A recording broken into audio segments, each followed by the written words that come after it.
Bonjour tout le monde, c'est Pierre-Luc et aujourd'hui, qu'est-ce qu'il y a à voir? Comme promis, on va parler du film La Ligue des Justiciers. Le film qu'on attendait depuis le début de l'univers cinématographique d'ici. L'Homme d'Acier était bon, Batman v Superman dans sa version longue était très bon, Suicide Squad, ça n'existait pas, et Wonder Woman c'était un petit bijou. Et qu'est-ce que vaut finalement ce film? Eh bien, commençons par l'histoire. Après la disparition de Superman, le crime augmente et le mal approche de plus en plus.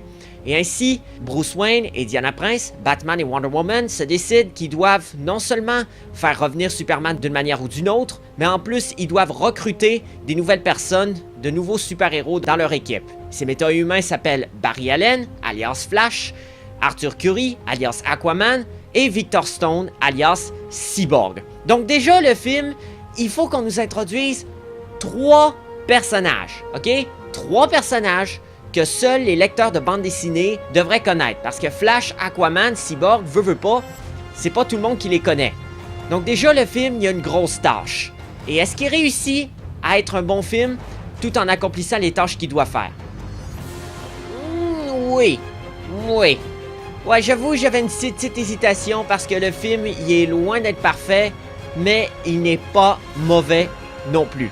Déjà, le premier tiers du film, c'est abrégé sans bon sens.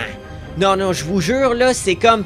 Il faut qu'on parle, ok, de Flash, de Aquaman, puis de Cyborg. Non seulement ça, mais il faut aussi parler du méchant, Steppenwolf. Il faut qu'on parle aussi des boîtes mères, qui sont un peu les choses qui est venu ici sur Terre pour chercher. Mais je vous jure, ces trucs-là, là, on les introduit...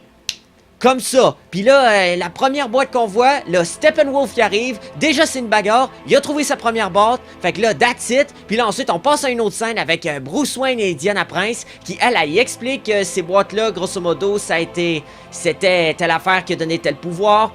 Et c'est tout. C'est hyper abrégé. Ça explique pas pourquoi. Ça explique pas le comment des choses. Donc, vraiment, en termes de mise en situation, la première partie du film, là, c'est vraiment pas très réussi. En fait, il y a quand même des choses qui sont réussies. Genre Flash, on arrive quand même à bien nous l'introduire. Cyborg aussi. Mais je vous jure que ça cabotine. À cause de ça, là, je vous jure, j'ai failli penser que le film allait être mauvais. Mais heureusement, dans les 2 derniers tiers, ça s'améliore. Ça cabotine toujours, mais ça s'améliore.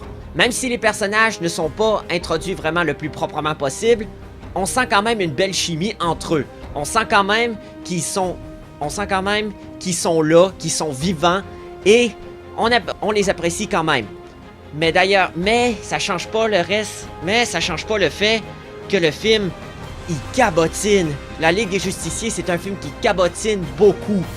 Et pourquoi ça cabotine? Je vais vous l'expliquer, moi. Parce que, voyez-vous, le président de Warner Brothers, la société de production du film, a exigé que le film dure moins de 2 heures. Un film qui introduit 3 personnages, voire même 4 avec le méchant, et ils veulent qu'il dure juste 2 heures. Franchement, pourquoi vouloir couper un film à ce point-là puis le rendre presque une version abrégée d'un film, là? Parce que là, honnêtement, c'est ridicule sans bon sens, c'est une très mauvaise décision. Et puis en plus, t'as aussi l'impression que le film, il y a eu 2 capitaines dans son navire. Il y a eu 2 réalisateurs. Et c'est vrai, parce que Zack Snyder, il a été obligé de quitter la production après avoir tout filmé, là. Il a été obligé de quitter la production. Il n'a pas pu faire le montage final parce que sa fille s'était suicidée. Et vraiment, là, je peux juste donner mes sincères condoléances à Zack Snyder et à toute sa famille. Ils ont fait de grandes choses et je suis vraiment désolé qu'un tel drame arrive. Et là, pour le remplacer, Joss Whedon, le réalisateur des Avengers, a été amené pour le remplacer. Et finalement, qu'est-ce qu'il a fait? Il a fait des retournages. Il est allé refaire des scènes. Et c'était vraiment une longue période, là, ces retournages de scènes. Donc, je suis convaincu qu'en fonction des demandes de la Warner, le film il a dû être retourné pour qu'il dure juste 2 heures. Alors que le film d'origine, j'ai lu quelque part qu'il devait durer à peu près 2h50. Non, je veux dire, les scènes sur Aquaman, les scènes qui développent Cyborg, les scènes sur Flash, il y a beaucoup de scènes qui sont absentes du film final. Et comment je sais qu'ils sont absentes? Parce qu'on les voit dans toutes les bandes annonces. Il manque des scènes au film. Mais en tant que tel, La Ligue des Justiciers, c'est un film qui est très correct. C'est un film qui est très correct, on perd pas le fil de l'histoire, et malheureusement, on sent pas que tous les personnages sont vivants. J'ai bien dit tantôt qu'on sentait qu'ils étaient vivants, mais il y en a parfois que c'est tellement abrégé que finalement, c'est le montage qui décide ce qui se passe avec les personnages. On ne sent pas que c'est les personnages qui décident ce qui se passe de l'histoire. Mais au moins, c'est pas un désastre comme l'a été la version cinéma de Batman v Superman. Parce que la version cinéma de Batman v Superman, comme je l'ai dit dans ma critique précédente, ils ont coupé beaucoup de passages parlant de Lex Luthor et de son plan machiavélique, Lois Lane passe pour une demoiselle en détresse, Superman y est complètement sous-développé. Donc en effet, la Ligue des Justiciers, personnellement, je le vois presque au même niveau que la version cinéma de Batman v Superman. Oui, ça raconte bien l'histoire que l'union fait la force contre le mal, mais honnêtement, j'ai déjà vu cette morale-là dans d'autres films, et mieux amenée. Donc, je peux pas vraiment faire porter le chapeau à Zack Snyder, ni à Joss Whedon, ni aux producteurs, ni aux scénaristes pour le bordel qu'est le film. Je peux juste faire porter le chapeau aux gros patrons de Warner Brothers qui ont cru que c'était une bonne idée d'abréger un film au point que ça devient juste un plaisir popcorn. Et le pire, c'est que les gens l'ont remarqué. Ben oui, même moi je le remarquais quand je voyais que des scènes, ça ressemblait à quelque chose fait par Zack Snyder parce que t'avais des slow-mo, t'avais une belle attention du détail, du paysage et tout. Et Joss Whedon, tu sens que c'est plus de l'humour et tout.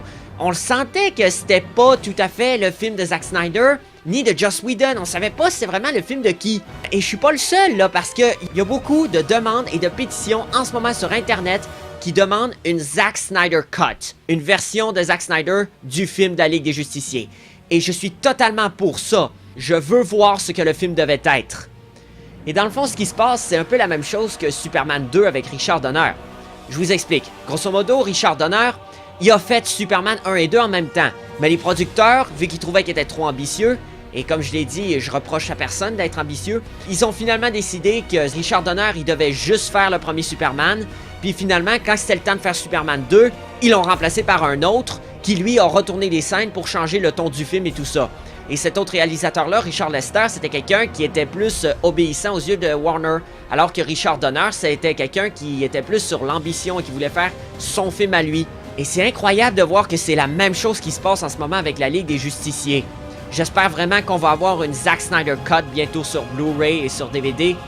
Mais pour le moment, la Ligue des Justiciers, est-ce que je conseille de le voir? Eh ben honnêtement, ouais. Si c'est la seule option qu'il y a. Parce que, comme j'ai dit, le montage, Zack Snyder n'a pas pu le faire. Fait que va peut-être falloir attendre un petit bout avant d'avoir la vraie version de la Ligue des Justiciers. On verra. On verra. La Ligue des Justiciers, finalement, c'est un peu décevant. C'est un film très correct, avec beaucoup de défauts, mais avec beaucoup de qualité. C'est un petit peu décevant. Ça fait un petit peu prélude. Mais je suis convaincu que quelque part chez Warner Brothers, le vrai film qu'on aurait dû avoir se trouve là. Et il sortira sûrement bientôt. On verra. À la prochaine.